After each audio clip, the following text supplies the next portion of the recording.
मक्का royal clock tower को बनाने में लगभग $16 बिलियन का खर्च किया गया था। सऊदी किंग अब्दुल अजीज रॉयल क्लॉक टावर पर दुनिया का सबसे बड़ा घड़ियाल लगाना चाहते थे, जिसके ऊपर लगा होगा एक बहुत बड़ा हीरा और सबसे टॉप पर एक गोल्ड प्लेटेड क्रिसेंट। पूरा स्ट्रक्चर बनकर कंप्लीट हो चुका था। अब बारी थी इस स्ट्रक्चर के ऊपर दुनिया की सबसे बड़ी घड़ी बनाने की।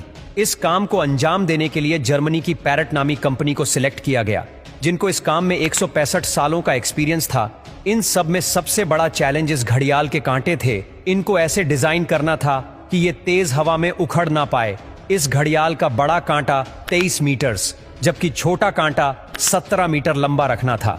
यूं समझ ले कि बड़े कांटे को अगर सीधा खड़ा किया जाए तो ये ऊंचाई में 5 स्टोरी बिल्डिंग का मुकाबला कर सकता है।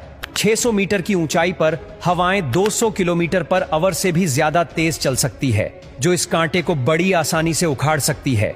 आखिरकार घड़ियाल के कांटों को स्पेशल कार्बन फाइबर मटेरियल से बनाने का फैसला किया गया, क्योंकि कार्बन फाइबर एक लाइट वेट मटेरियल है, लेकिन यह स्टील से भी ज्यादा मजबूत होता है।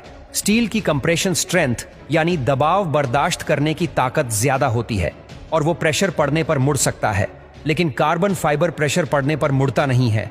इसके अलावा स्टील में जंग लगने का खतरा भी होता है, जबकि कार्बन फाइबर पूरी तरह से रस्ट प्रूफ रहता है। मक्का क्लॉक टावर के लिए 4 नहीं बल्कि 5 कांटों के सेट बनवाए गए और एक स्पेयर में भी बनवा कर रखा गया। एक एक ट्रेलर में सिर्फ एक कांटा लाद कर इसे मक्का क्लॉक टावर तक पहुंचाया गया। ये कांटे इतने बड़े हैं कि इसके अंदर आसानी से चला भी जा सकता है।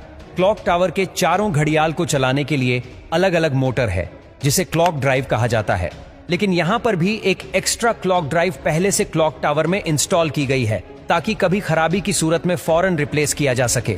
इस घड़ियाल में एक मेंटेनेंस स्विच भी लगाया गया है, जिसे दबाते ही कांटे बिल्कुल सीधे हो जाते हैं और मेंटेनेंस वर्कर्स इसके अंदर जा सकते हैं। इस घड़ियाल के रंग को सिलेक्ट करने के लिए भी काफी सारी रिसर्च की गई। रिसर्च करने के बाद ग्रीन कलर की LED लाइट सिलेक्ट की गई। ग्रीन कलर इसीलिए सिलेक्ट किया गया क्योंकि ग्रीन कलर में 8 किलोमीटर दूर से देखने पर भी टाइम सही से नजर आता था। इस क्लॉक टावर पर हैरतअंगेज तौर पर टोटल 20 लाख LED लाइट्स लगी है। हर एक LED एक दूसरे से 4 इंच के फासले पर लगी है। इन 20 लाख LED को भी स्पेशली मक्का के गर्म मौसम को नजर में रखते हुए बनाया गया, जिसमें 1 साल से भी ज्यादा का वक्त लगा। अब बारी थी मक्का क्लॉक टावर के सबसे मुश्किल लेकिन खूबसूरत पार्ट को बनाने की। बिल्डिंग के टॉप पर एक क्रिसेंट लगाना था। ये क्रिसेंट 75 फीट ऊंचा और इतना ही ज्यादा चौड़ा भी है। लाइट वेट रखने के लिए इसे फाइबर ग्लास और कार्बन फाइबर को मिक्स करके बनाया गया, पर फिर भी इसका टोटल वजन 35 टन के करीब है। क्रिसेंट और घड़ियाल के ऊपर हीरे को बनाने की जिम्मेदारी जर्मन कंपनी रीवा को दी गई।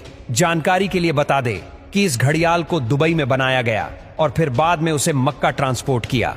सबसे खास बात यह कि क्रिसेंट के कोने कोने पर सोने की लेयर छड़ी होगी, लेकिन अगर ये क्रिसेंट पूरा 1 पीस में बनाया गया तो फिर इसे टॉप तक पहुंचाना और फिर वहां इंस्टॉल करना मुश्किल नहीं बल्कि नामुमकिन होगा, क्योंकि भीड़ और जगह की तंगी की वजह से यहां सिर्फ टावर क्रेन्स काम कर सकती है, पर वो भी इतना ज्यादा वजन एक साथ नहीं उठा सकती। तभी इसे अलग अलग पार्ट्स में बनाने का फैसला किया गया। इस क्रिसेंट पर गोल्ड की लेयर चढ़ाने के लिए करीब 10 करोड़ मोज़ेक टाइल्स के पीसेस चिपकाए गए, जिन पर सोने की लेयर छड़ी हुई थी। हर एक मोज़ेक टाइल्स को बारीकी से बनाया गया और फिर इनको 2 बाई 2 सेंटीमीटर के ब्लॉक में काटा गया। ये पूरा क्रिसेंट भी दुबई में तैयार किया गया और फिर फाइनल टच देने के बाद इसे मक्का भेजा गया। क्लॉक का डेमो वर्जन भी पहले दुबई की एक लोकेशन पर इंस्टॉल किया गया, क्योंकि जर्मन कंपनी के कुछ इंजीनियर्स पहले इसे इंस्टॉल करके देखना चाहते थे कि कहीं कोई खामी तो नहीं रह गई। सारे मसले फिक्स करने के बाद ही इसे मक्का तक पहुंचाया गया। 600 मीटर की ऊंचाई पर क्रिसेंट की इंस्टॉलेशन भी एक बहुत बड़ा चैलेंज था, क्योंकि इतनी ज्यादा ऊंचाई पर टावर क्रेन्स इतना ज्यादा लोड नहीं उठा सकती। इस क्रिसेंट को 4 अलग अलग हिस्सों में ऊपर खींचा गया और एक हिस्से का वजन करीब 4 टन था। ये इंजीनियर्स और वर्कर्स के लिए काफी खतरनाक टास्क था, क्योंकि एक तो टावर क्रेन्स इतनी ज्यादा ऊंचाई पर होने की वजह से ज्यादा वजन नहीं उठा सकती थी। दूसरा, अगर इस प्रोसेस के बीच तेज हवा चल पड़ी तो पेंडुलम इफेक्ट की वजह से 4 टन का वजन डबल भी हो सकता है। फिर वही हुआ जिसका डर था। ठीक उस वक्त जब क्रिसेंट का एक हिस्सा हवा में था, तब अचानक हवा चल पड़ी। आखिरकार कुछ वर्कर्स ने इसे रस्सियों से पकड़कर हिलने से रोका और फिर इसे पोजीशन में लाकर फिक्स कर दिया गया। इस क्रिसेंट में टोटल 3 फ्लोर्स हैं, एक ऑफिस, एक मीटिंग रूम और एक मस्जिद, जो कि मैन मेड स्ट्रक्चर पर दुनिया की सबसे ऊंची मस्जिद है। और अगर क्लॉक के एरिया की बात की जाए तो सिर्फ एक साइड की क्लॉक 16,000 स्क्वायर फीट पर फैली हुई है। $16 बिलियन की लागत से तैयार किया गया मक्का रॉयल क्लॉक टावर आज तक दुनिया में जितने भी स्काईस्क्रेपर बने हैं उनमें सबसे ज्यादा महंगा है।